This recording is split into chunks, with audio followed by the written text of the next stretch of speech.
Alright folks, welcome back, and today we're in the music studio yet again. I'm going to talk about the Z-Box again. In a previous video, not too long ago, I told you about this beautiful instrument that arrived at my home. First time I'd personally seen one or played one of these. I've done a bunch of research since I made that last video, and I now know more about this instrument. But this video is going to be me cleaning it, taking care of a few things, nothing too major. But I'm going to just compile videos of myself doing things to this instrument into this one video. So I have no idea how long this video is going to take me to make. A day, a week, a month, I don't know. Just a quick refresher in case you didn't watch the previous video. This is a Zuckermann kit. It's called the 5-foot straight side Z-Box, or it was nicknamed the Z-Box. 57 keys. They made these kits in the 60s and 70s. So this was built in 1969. By someone named Robert Dorsky somewhere, and it's an amazing shape. I now have very strong suspicions that it's been lightly restored, not fully restored. There's some things I can tell, but lightly restored, because wondering how this thing could be in such amazing condition if it really was built in 1969, and that's because there's some things that were done to it. I'm going to point that out. So for this video, I'm just gonna do some basic maintenance. I'm not doing a restoration, just some basic maintenance type things. I do have to fix a few things. There are a few quirks. I got to clean it, obviously. The shiny stuff is the clean part, and the rest is dirt. So we're gonna be that in the video. I have a checklist of what we're gonna do. So let me hold my checklist here off camera. You can hear the paper. And the things that we're gonna do in this video, we're gonna clean this whole thing. I'm gonna take off the lid too, actually, and then clean it. Clean the soundboard, clean around the jacks, clean under the music desk. I don't need to clean the keyboard well, because the person who gave me this instrument actually took the keyboard out to play around with it and cleaned it for me before I got the instrument. But we do actually still have to take the keyboard out, and I'll show you why in a minute. There's something that has gone wrong with it, with a piece of felt. After we clean everything, I'm going to remove the jack rail. I'm going to keep the jack rail on when I clean, because I don't want to vacuum up the jacks, because I'm going to be using my Kirby. So, well, the vacuum isn't going to vacuum the piano. It's going to vacuum the air while I clean the piano, so the dust doesn't get everywhere. Anyway, you'll see. Jack rail, I confirmed that it has had the fancy jack conversion to the new stuff. We'll talk about that in this video. I'll talk about why I'm pretty sure this was lightly restored. Music rack has to be fixed. If you remember the previous video, this part here, it gets stuck because I don't know if it's something's warped or what, but that needs to be fixed so that can slide out. Loop stop lever is twice too long. We're going to talk about that. I learned a few things about that as well.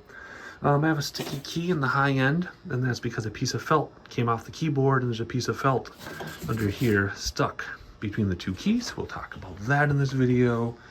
What else are we going to do? Oh, there's gouges in the lid. Remember I talked about how because the lever is twice too long, it sticks out, and if you close it, you get gouges. And this is regular position, that's buff stop or loop position.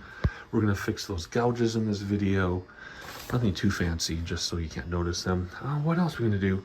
4 strings are getting replaced. I really want to replace all the strings. You can get a Zuckermann string kit with all the gauges and types of strings and a string schedule. But I really want to play this thing. This thing has been in my house for almost a week now, and I haven't really been able to play it because of the missing strings, the sticking key. I played a little bit, but I can't sit down and just play it. Because I got to replace the strings, and the 4 strings I'm getting already have the hitch pin loop made and everything. So I just need to stick them on, cut them, and be done with it. It'll be very quick. I'm going to do that in this video at the end, probably, I'm hoping. But I will restring someday. It's just, when is it going to be? Is it going to be in a month? Is it going to be in a couple years? I don't know. I don't need to restring it. We talked about in that last video, though, how 10 strings are newer than the others because 10 of them have really good, bright, shiny, nice windings, and the rest have the worst winding job I've ever seen. And these hitch pins I did not talk about in the video. These hitch pin loops are horrible. Those actually are, yeah, they're horrible. They're pretty bad. But anyway, doesn't matter. So yeah, so we're going to restring 4 strings in this. Maybe, no, I'll have some extra string. Maybe we'll do 5 or 6, just because. And then we're going to tune it. You might be wondering, okay, What temperament are we going to use? We're just going to use equal temperament. And before you gasp at me, when we get to the tuning part, I'll talk about this more. But I'm just going to use equal temperament. Why? Because I was talking to a piano tuner, and he read an academic paper on the subject of temperament, and this person, the person who wrote this paper, basically argued that Bach and all these people with all these temperaments, they were striving for equal temperament anyway. They were on their way to equal temperament. That's what they were trying to achieve. They just didn't have it in 1685. So with that in mind, I'm just going to use equal temperament. I mean, I can hear some differences with different temperaments, but it doesn't do anything for me. I am going to tune a 415 though.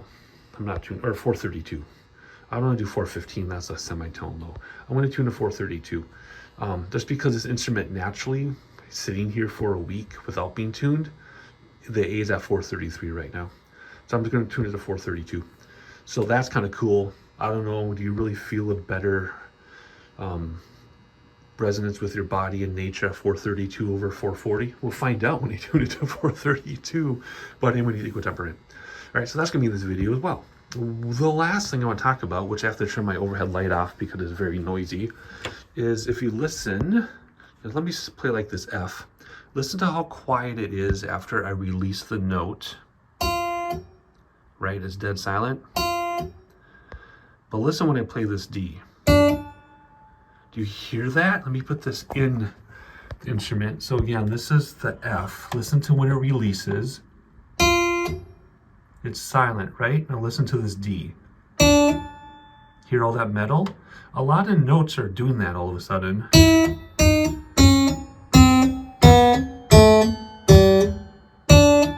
The D is the worst.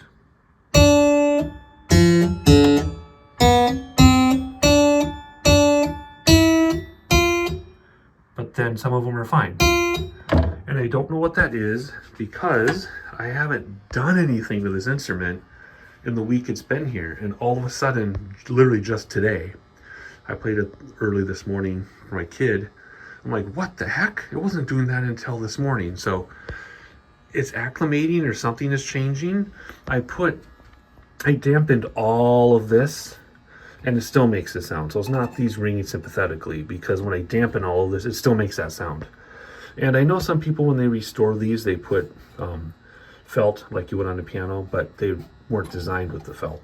So I don't know. So that's something else we have to tackle too. Could be something in the room. I mean, I did move a few things around in the room, which could be causing it to like not feedback like electronics, but vibrate and hit back. I'm not sure. We're going to find out. That's going to be the biggest thing. So anyway, there's an 8.5 minute introduction. Holy cow. So let's get started. Let's get started on the first item, which is going to be cleaning this thing. So I'm going to put this on a tripod, my camera, and remove the lid, clean the soundboard, clean everything up that you can see, clean all the wood and everything. And then, yeah, so then we'll just do that first, and then maybe time lapse with some music. I don't know how I'm going to do it yet. I'll figure that out in editing, but let me get this set up. Let me start cleaning this thing. And next time you hear my voice will be in a couple minutes when this is magically clean.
Like that, the entire thing is clean.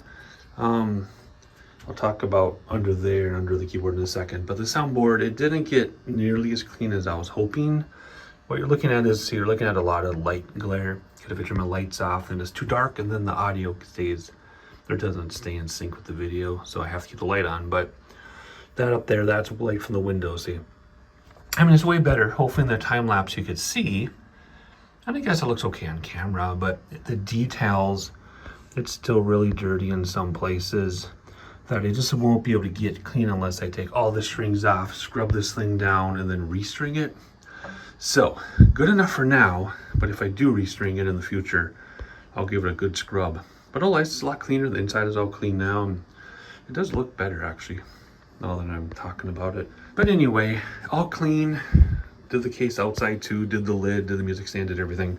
So the cleaning part, check that off the list. So, you might be wondering, why did I clean under this without removing the rail? That's because I didn't want my vacuum to suck up the jacks. It's a very powerful Kirby vacuum. I did have my special ultra sensitive, won't ruin anything brush attachment, so I could touch things and not ruin it. I'm not that worried though. This is already pretty rustic looking. As long as it plays well and sounds well, I don't care what it looks like, as long as it's clean too. But you know, so I use my attachment. I didn't want it to suck the stuff up. And then, like I said, the keyboard well, the keyboard area, we will be cleaning again because we do have to take the keyboard out for something. That's further down the video. So next thing on the checklist is, let's check out under here. I'm doing this through the camera, which does not work well. Let's go under here. Let's remove this. You can move it in the middle with one hand. Be careful. It does have the jack conversion kit done. There is a conversion kit for these that you can do. And the way you can tell is, do you see the rail? See the little indentations down here? Not here, way down inside. See those indentations? That is the new guide from the new jack conversion. And if you take out the jacks, I'm doing this through the camera. See, there's no pin on the bottom. These sit down in there. And that's how you know it's the conversion. And this one's a pain in the butt because of what's happening underneath, which we are going to fix. We are going to fix that. I know why it's broken. In fact, let me tell you why. Do you see? I noticed this when I was editing my other video.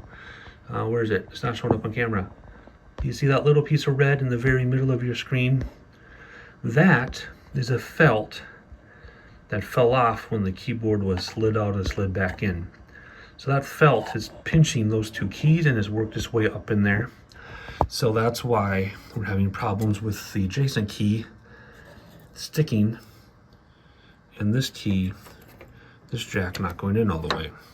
So we're going to fix that. But if I play this D, see? I mean, it's muted because of the strip. There you go.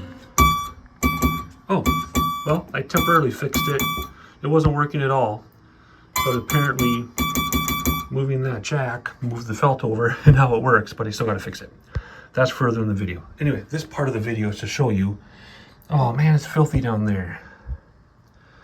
How can I, oh, I do have another attachment. I have a different attachment on the vacuum I can use that won't suck up the jacks. So I'll do that off camera. I'll clean all that up off camera. I just wanted to show you that the conversion was done. There you go, see down there? See all those lines? Not the strings, but below. Yeah, see here you can see how dirty it is. See that? I would have to take the strings off and scrub this out. See that? Which I'm not doing in this cleaning. That'll be in the future. I will get that detail. But anyway, better than it was. All right, so you can see the jack conversion was done, and new felts, new plectrums, quills they call them, new felts here. So this is why I'm sure this had like a light restoration. That was done, felts were done, some strings were replaced. This thing was replaced. We're gonna talk about that in the next section of the video. So there you go. Light restoration, I wanna do even more, but not until I do a full stringing. So I think that, oh, the last thing I wanted to do with the jacks is I wanted to see if they were actually voiced. Am I going to be able to do this with one hand? Focus on that. Hang on. Hang on, let me try this a different way. Now my voice is going to be distorted because I'm holding my hand over the microphone, whatever. Come on. You can do it. Come on. Show everybody how well your voice. Actually voiced quite well. So I'm very happy with that. The reason why I mentioned that is because there's one up here that sounds like crap. So there's one that doesn't sound right. But otherwise, they are voiced good. Okay. Nice. Okay. I think that's it, right? I want to talk about this since it's not part of the video. Nothing to do there except run a special vacuum cleaner attachment to not suck up my jacks. And to talk about the sluggish jacks. Talked about the kit. Now I can see the felt really easily. Talked about the kit. And I think that is it. So now we'll move on to why the music desk sticks. And I figured out when I was cleaning why that doesn't work. So music rack, we talked about this in the previous video the other day.